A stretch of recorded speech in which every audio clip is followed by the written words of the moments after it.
નમસ્કાર વિદ્યાર્થી મિત્રો, ધોરણ 12 વાણિજ્ય વ્યવસ્થા 7મું ચેપ્ટર અંકુશ. વિદ્યાર્થી મિત્રો, સૌથી આપણા અભ્યાસક્રમની અંદર સૌથી ટૂંકું જો કોઈ ચેપ્ટર હોય તો એ અંકુશનું છે. સંચાલનનું એક કાર્ય છે. આપણે સૌપ્રથમ અહીં આગળ હું બોર્ડ ઉપર આપણા સંચાલનના કાર્યો સૌપ્રથમ લખી દઉં કે જેનો અભ્યાસ આપણે કરી ચૂક્યા છે. પહેલું, આયોજનનું સંચાલનનું પ્રથમ કાર્ય છે આયોજન. ત્યારબાદ વ્યવસ્થા તંત્ર, ત્યારબાદ કર્મચારી વ્યવસ્થા, ત્યારબાદ દોરવણી અને સંચાલનનું અંતિમ કાર્ય છે અંકુશ. વિદ્યાર્થી મિત્રો, આ ચેપ્ટરની અંદર એની લાક્ષણિકતાઓ, એનું મહત્ત્વ એ આપણે ખાસ કરીને કરી જવાનું છે, કારણ કે બોર્ડની પરીક્ષાઓની અંદર અવારનવાર પૂછતા હોય છે. જો કે કોઈ નિબંધ પ્રકારનો પ્રશ્ન આ ચેપ્ટરમાંથી પૂછાતો નથી. હવે આ ચેપ્ટરને આપણે સમજવાનો પ્રયત્ન કરીએ. જો સંચાલનના કાર્યોની અંદર જોઈએ તો વિદ્યાર્થી મિત્રો, કોઈ પણ ધંધાકીય એકમ હોય કે જે નફાના હેતુથી જેની સ્થાપના કરવામાં આવી હોય, એ પછી કોઈ ઔદ્યોગિક એકમ પણ હોઈ શકે, કોઈ કંપની પણ હોઈ શકે, પરંતુ એકમોના પ્રકાર જુદા જુદા છે. મધ્યમ કક્ષાનું, નિમ્ન કક્ષાનું, ઉચ્ચ કક્ષાનું.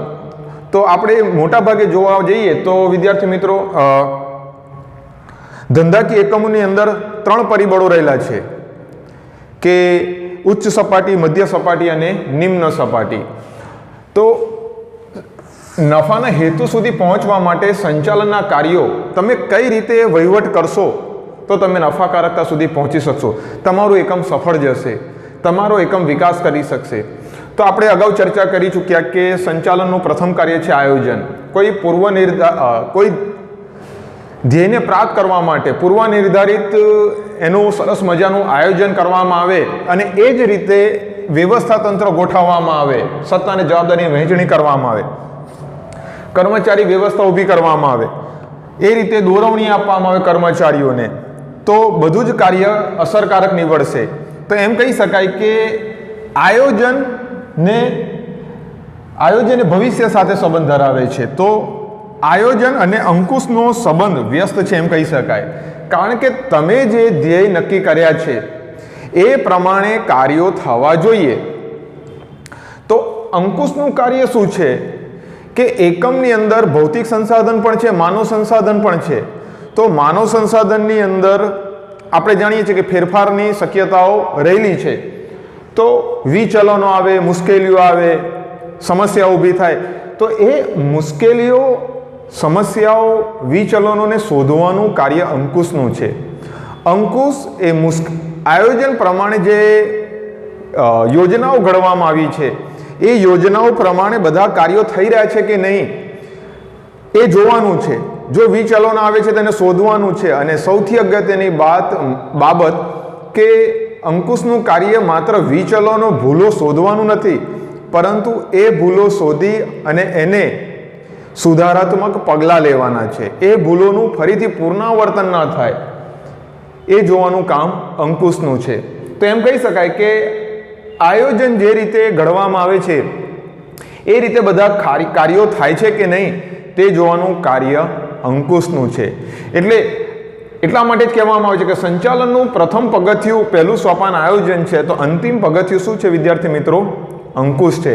આજે આપણે એ ચેપ્ટરની શરૂઆત કરવા જઈ રહ્યા છીએ વિદ્યાર્થી મિત્રો. પેજ નંબર 77 ઉપર આપણી એકમ કસોટીની અંદર આ ચેપ્ટરનો સમાવેશ કરવામાં આવેલો છે, જે આપણે ટૂંક સમયમાં જ આવવાની છે આપણી સામે.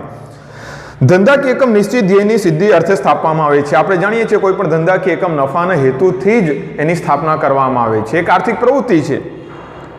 આ ધ્યેય લાંબા ગાળાના કે ટૂંકા ગાળાના હોઈ શકે છે. ટૂંકા ગાળાના ક્વાર્ટરલી, મંથલી પણ હોઈ શકે, 6 માસિક પણ હોઈ શકે, વાર્ષિક પણ હોઈ શકે. એ બધા ટૂંકા ગાળાના ધ્યેયો. અને લાંબા ગાળાના ધ્યેય એટલે 5 વર્ષ પછી કંપનીની સ્થિતિ શું હશે, 10 વર્ષ પછી કંપનીની સ્થિતિ શું હશે, એ છે લાંબા ગાળાનો ધ્યેય. ધ્યેયની સિદ્ધિ માટે વિવિધ પ્રવૃત્તિઓનું આયોજન કરવામાં આવે છે. કોઈ પણ હેતુને પ્રાપ્ત કરવા માટે આયોજન આવશ્યક છે.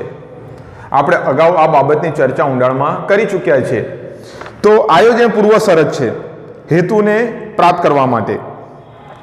આયોજનને અમલમાં મૂકવા માટે વ્યવસ્થા તંત્રની રચના કરવામાં આવે છે. આયોજનને અમલમાં મૂકવાનું કામ કોનું છે? વ્યવસ્થા તંત્રનું. અને એ રીતે બધા કાર્યો થઈ રહ્યા છે કે નહીં તે જોવાનું કામ અંકુશનું છે.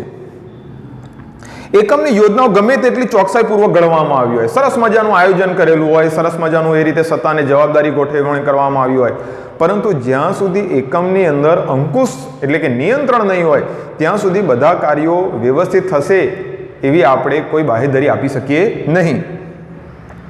એકમની યોજના ગમે તેટલી ચોકસાઈપૂર્વક ઘડવામાં આવી હોય અને તે માટે એકમે આદર્શ વ્યવસ્થા તંત્રની રચના કરી હોય છતાં પણ વિવિધ યોજના અમલ દરમિયાન અવરોધો અને મુશ્કેલીઓ ઉદ્ભવે છે. કારણ કે આપણે જાણીએ છીએ કે આપણે માત્ર ને માત્ર ભૌતિક સંસાધનો સાથે કામ નથી લેવાનું, ત્યાં માનવ સંસાધન પણ કાર્યરત છે. અને જ્યાં માનવ સંસાધન કાર્યરત છે ત્યાં આગળ સમસ્યાઓ તો આવવાની છે, અવરોધો છે, વિચલનો છે, એ તો આવવાના છે. એ માનવ સંસાધનની અંદર પણ આવી શકે, ભૌતિક સંસાધનમાં પણ આવી શકે. નવી ટેકનોલોજીનું આવિષ્કાર થાય તો એનાથી પણ પરિવર્તન આવતું હોય છે. આ પરિબળોને એટલે અવરોધોને દૂર કરીને આયોજન અનુસાર કાર્ય થાય છે તે જોવાની કામગીરી અંકુશની છે. જો હમણાં જ આપણે વાત કરી કે અંકુશનું મુખ્ય કાર્ય શું છે? ભૂલો શોધવાની છે અને એ ભૂલોને શોધી અને સુધારાત્મક પગલાં લેવાના છે. એ ભૂલનું પુનરાવર્તન ન થાય એ અંકુશનું મુખ્ય કાર્ય છે. આ બાબત મગજમાં ફિટ કરી લેજો. અંકુશ એ યોજનાને પાર પાડવા માટે કર્મચારીઓની પ્રવૃત્તિઓની ચકાસણી કરવાની અને ભૂલો સુધારવાની પ્રક્રિયા છે. જો સોંપેલું કાર્ય સમયસર થઈ રહ્યું છે કે નહીં તે જોવું, અને જો ભૂલો થાય છે તો એને સુધારવાનું એને શોધવાનું કામ અંકુશનું છે. પરંતુ અહીં આગળ પ્રસ્તાવનાની અંદર આગળ લખી શકાય એવું કે માત્ર ભૂલો જ નથી શોધવાની પરંતુ સુધારાત્મક પગલાં પણ લેવાના છે. સંચાલનની પ્રક્રિયામાં કંપની ક્રમની દ્રષ્ટિએ આયોજન એ પ્રથમ કાર્ય છે. સંચાલનના કાર્યોની અંદર પ્રથમ કાર્ય કયું છે વિદ્યાર્થી મિત્રો? આયોજન. અને અંતિમ અને છેવટનું કાર્ય અંકુશનું છે. અંતિમ સંચાલનનું સૌથી છેલ્લું કાર્ય શું છે? અંકુશનું છે. વિદ્યાર્થી મિત્રો યાદ રાખજો, આ 5 વસ્તુ જે બોર્ડ પર તમને જે મેં લખી છે, જે તમને દેખાઈ રહી છે, એ આપણા ચેપ્ટરો હતા. આજે આપણે 7મા ચેપ્ટર સુધી આવી ગયા વિદ્યાર્થી મિત્રો. ટૂંકમાં આયોજન એ સંચાલન પ્રક્રિયાનું પ્રથમ સોપાન છે અને અંકુશ એ છેલ્લું સોપાન છે. આયોજન મુજબ કાર્ય નક્કી થાય, વ્યવસ્થા તંત્ર તે મુજબ સત્તાને જવાબદારીની વહેંચણી કરતું હોય છે.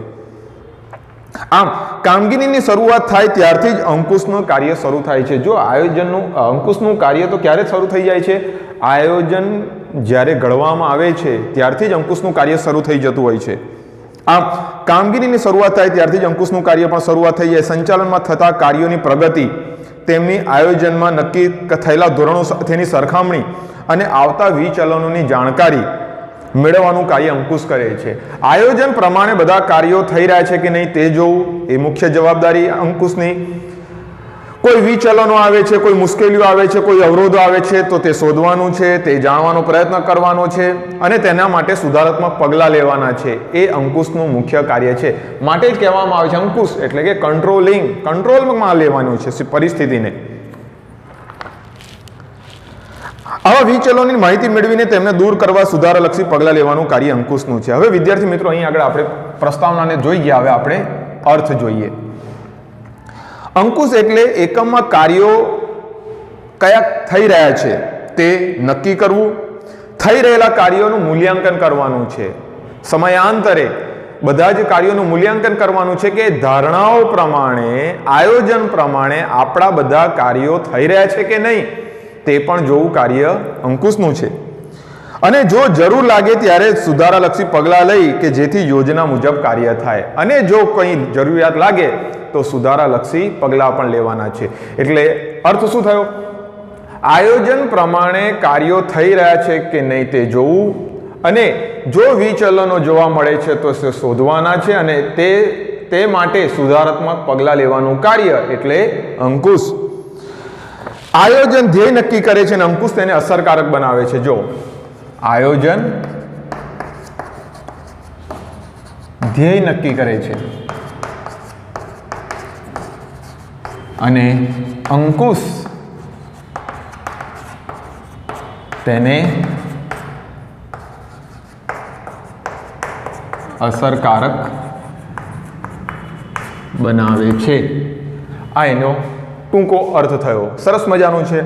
આયોજનથી શું નક્કી કરવામાં આવે છે? આપણે શું પ્રાપ્ત કરવું છે વર્ષના અંતે, ટૂંકા ગાળા કે લાંબા ગાળે, એ નક્કી કરીએ છીએ. પૂર્વાનુયોજન. અને આ ધ્યેય પ્રમાણે અંકુશ તેને શું બનાવે છે? આપણા ધ્યેયને અસરકારક બનાવે છે. હવે આપણે એની વ્યાખ્યાઓ જોઈએ. હેનરી ફોયલે સરસ મજાની વ્યાખ્યા કીધી છે, જરા મોટી છે, પરંતુ એ કહેવા માંગે છે ધંધાકીય એકમમાં બધું નક્કી કરેલી યોજના મુજબ, આપેલી સૂચના મુજબ અને સ્થાપિત સિદ્ધાંતો મુજબ ચાલે છે કે નહીં તેની ચકાસણી કરવાનો અંકુશમાં સમાવેશ થાય છે. એટલે હેનરી ફોયલ એમ કહેવા માંગે છે કે જે પ્રમાણે આયોજનનું ઘડતર થયું છે, જે રીતે તમે સ્ટાન્ડર્ડ નક્કી કર્યા છે, ધારણાઓ બાંધી છે, એ પ્રમાણે બધા કાર્યો થઈ રહ્યા છે કે નહીં તે જોવાનું કામ મુખ્ય અંકુશનું છે. તેનો હેતુ નબળાઈઓ અને ભૂલો શોધી કાઢવાનો છે, જેથી તે સુધારી શકાય અને ફરીથી અટકાવી શકાય. થયેલી ભૂલોનું ફરીથી પુનરાવર્તન ન થાય એ કાર્ય અંકુશનું છે. પીટર એ બ્રકરે પણ સરસ મજાની વ્યાખ્યા કીધી છે. અંકુશ એટલે પ્રયત્ન અને પરિણામ. હેનરી ફોયલ શું કહે છે ભાઈ? પ્રયત્ન અને પરિણામ. સરસ મજાની વ્યાખ્યા આપી દીધી આણે તો, ટૂંકી વ્યાખ્યા, નામ યાદ રખાય. પીટર એ બ્રકર ના જણાવ્યા પ્રમાણે અંકુશ એટલે પ્રયત્ન અને પરિણામ. સાધન અને ઉદ્દેશ વચ્ચે સમતુલા શોધવાનું કાર્ય. સાધન અને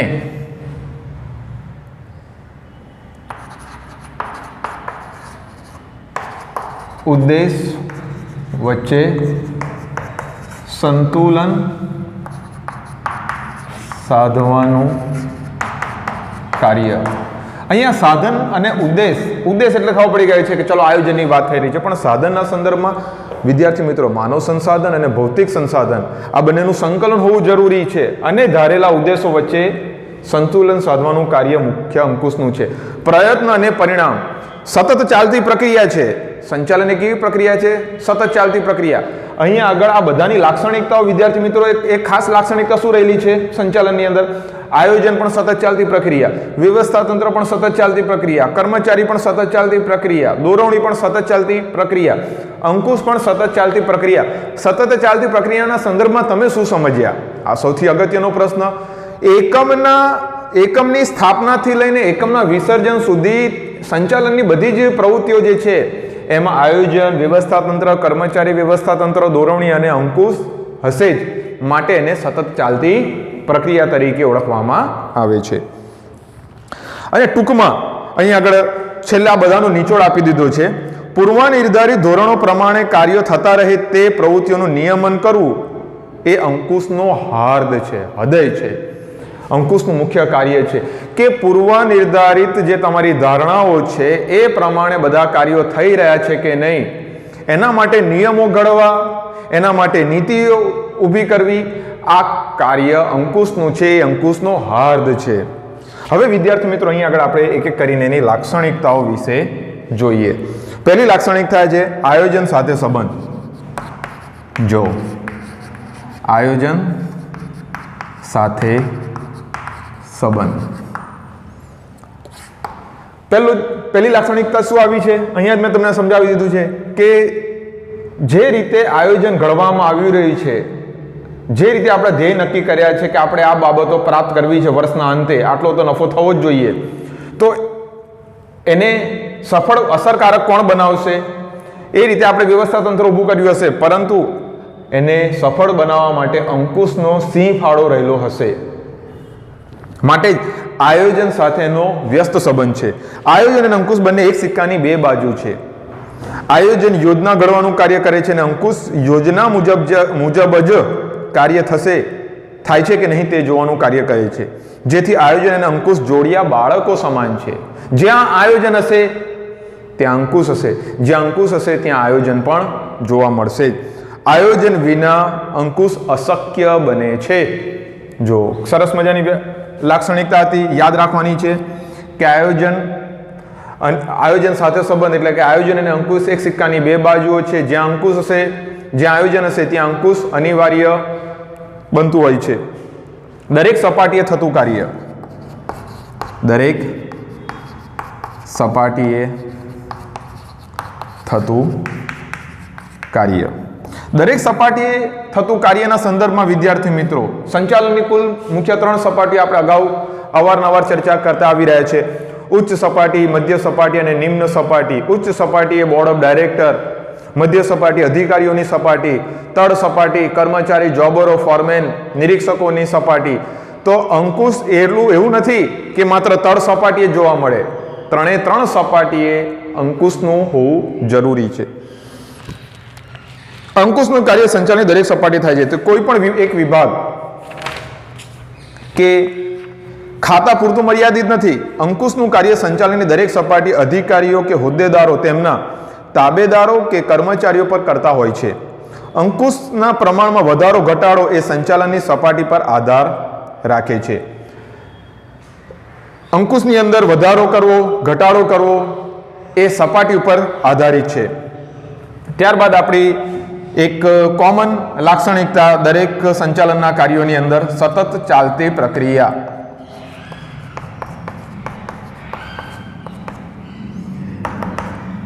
એકમના અસ્તિત્વથી લઈ એકમની સ્થાપનાથી લઈને એકમના વિસર્જન સુધી જે રીતે આયોજન વ્યવસ્થા તંત્ર પણ કેવું સતત ચાલતું એકમ હતું, ચાલતી રહેતી પ્રવૃત્તિ હતી, એ રીતે અંકુશ પણ એ સતત ચાલતી પ્રક્રિયા. જો અંકુશને સ્ટોપ કરી દેવામાં આવશે 2-4 વર્ષ પછી એકમના સ્થાપના પછી, તો આપણે ધારેલા હેતુઓ જે છે, ધ્યેય છે, એ આપણે પ્રાપ્ત કરી શકીશું નહીં. આપણે જે હેતુઓ પ્રાપ્ત કરવા છે તો અંકુશનું હોવું પણ એટલું જ જરૂરી છે. માટે કહેવામાં આવે છે કે અંકુશ એ સતત ચાલતી પ્રક્રિયા છે. એકમની પ્રવૃત્તિઓ ઉપર એકવાર અંકુશ રાખ્યા પછી કાયમ માટે બધું આયોજન પ્રમાણ થશે તેવું માનવું ભૂલ ભરેલું છે. વાસ્તવમાં દરેક કર્મચારીઓની પ્રવૃત્તિઓ પર સતત દેખરેખ રાખી તેના વિચલનો દૂર કરવાનું પ્રયત્નશીલ રહેવું પડે છે. કર્મચારી કે કોઈ પણ મનુષ્ય હોય, વિદ્યાર્થી મિત્રો, આપણે જાણીએ છીએ કે વ્યક્તિ માત્ર ભૂલને પાત્ર, એનાથી અવારનવાર ભૂલો થઈ જતી હોય છે. એનો અર્થ એ નથી કે માત્ર ભૂલો શોધવી છે. એ ભૂલો શોધી, વિચલનોને શોધી અને એને દૂર કરવાનું કામ અંકુશનું છે. ગુણવત્તાની જાળવણી અંકુશ અને ખર્ચ ઉપર અંકુશ જેવી મહત્વની સતત પ્રવૃત્તિઓ છે. જો ગુણવત્તાની જે ક્વોલિટી છે એને જાળવી રાખવાની છે, આપણી ગુણવત્તાને જાળવી રાખવાની છે. કોઈ ખાદ્ય પદાર્થ બનાવતું એકમ હોય તો એ બજારની અંદર, ગ્રાહકની અંદર હંમેશા પ્રચલિત એના માટે હોય છે કે એની ગુણવત્તાના કારણે.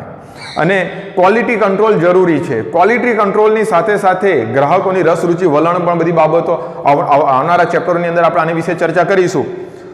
તો ગુણવત્તા ઉપર પણ અંકુશ હોવું જરૂરી છે. અને ખર્ચના કાપ ઉપર બિનજરૂરી ખર્ચાઓ જે થાય છે, બિનજરૂરી બગાડ, બિનજરૂરી જે ખર્ચાઓ થતા હોય જેને અટકાવવાના છે, બગાડને અટકાવવાનો છે, તો આ કાર્ય મુખ્ય અંકુશનું હોય છે. ત્યારબાદ છે સંચાલનનું છેવટનું કાર્ય. સંચાલનનું છેવટનું કાર્ય. કોઈ પણ ધંધાકીય એકમ હોય એના મુખ્ય 5 સંચાલનના કાર્યો જોવા મળે છે. તો સંચાલનનું અંતિમ પગથિયું, છેલ્લું સોપાન કયું છે? અંકુશનું. સંચાલનનું છેવટનું કાર્ય છે.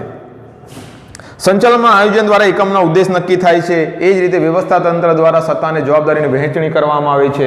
કર્મચારી વ્યવસ્થાની અંદર કર્મચારીની ભરતી, બઢતી, બદલી, તાલીમ, કર્મચારીઓના વિકાસને લગતી પ્રવૃત્તિઓ કરવામાં આવે છે. દોરવણીથી એકમમાં કામ કરતા કર્મચારીઓને માર્ગદર્શન, સલાહ, સૂચન આપવા.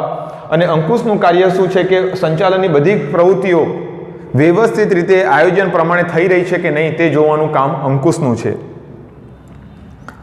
કર્મચારી વ્યવસ્થા ગોઠવી અને તેને દોરવણી આપવામાં આવે ત્યાર પછી અંકુશની કાર્યવાહી શરૂ થાય છે. એટલે સંચાલનના બધા જ કાર્યો અંકુશ પહેલા કરવામાં આવે તે જરૂરી છે.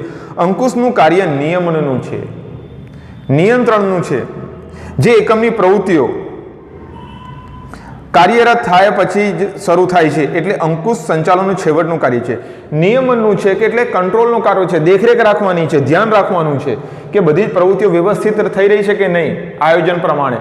અને જો કોઈ જગ્યાએ ભૂલ લાગે, વિચલન લાગે, સુધારાલક્ષી પગલાં લેવાના છે. 5મું લાક્ષણિકતા છે ભવિષ્ય સાથે સંબંધ.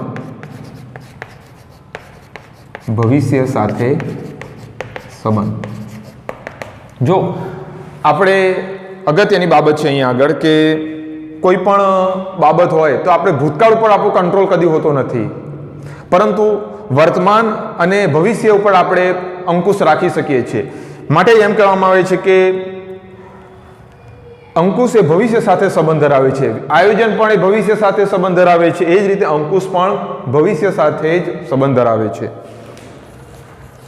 કારણ કે અહીં આગળ જાણવાની બાબત, સમજવાની બાબત એ છે કે ભૂતકાળની ભૂલોનું પુનરાવર્તન ન થાય એ જોવાનું કામ અંકુશનું છે. માટે અંકુશ એ ભવિષ્ય સાથે સંબંધ ધરાવે છે. અંકુશ ભવિષ્ય સાથે સંબંધ ધરાવે છે. સંચાલક ભૂતકાળ ઉપર કાબુ રાખી શકે નહીં.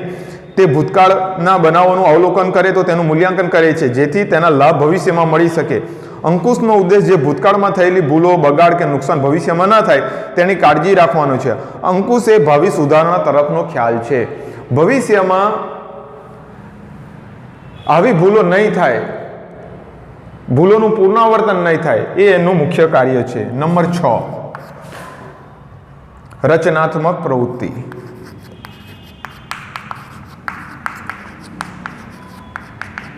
કેવી પ્રવૃત્તિ છે? રચનાત્મક પ્રવૃત્તિ. અંકુશનો સામાન્ય અર્થ કર્મચારીઓનું કાર્ય સ્વતંત્ર ઉપર તરાપ મારવામાં આવે તેવો કરવામાં આવે છે. જુઓ, અહીં આગળ વાત થઈ રહી છે કે કર્મચારીઓના કાર્યો આમ ઊભું થઈ જવું બરોબર કરે છે કે નહીં, એ કામ અંકુશનું નથી. કર્મચારીઓની સ્વતંત્રતા ઉપર તરાપ નથી મૂકવાની, પરંતુ કર્મચારીઓ બધું જ કાર્ય સમયસર આયોજન પ્રમાણે કરતા રહે તે જોવાનું કામ છે અંકુશનું.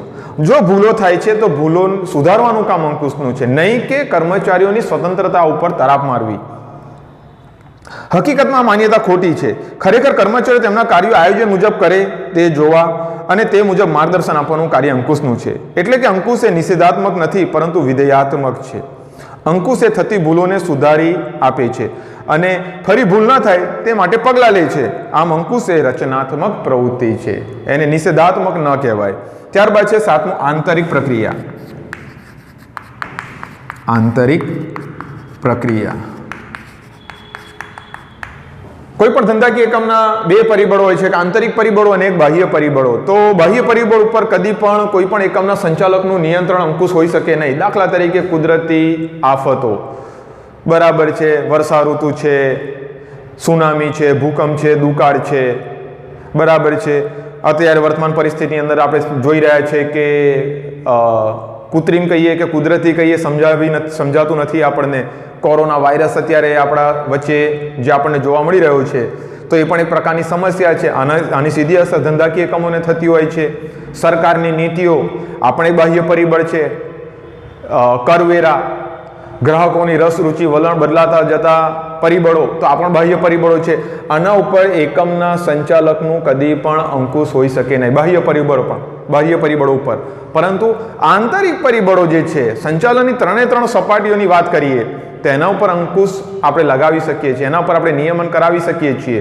કારણ કે આંતરિક પ્રક્રિયા છે, આંતરિક બાબતો છે. વ્યવસ્થા તંત્ર, કર્મચારી વ્યવસ્થા તંત્ર, દોરવણી, આયોજન, એ બધી આંતરિક બાબતો છે.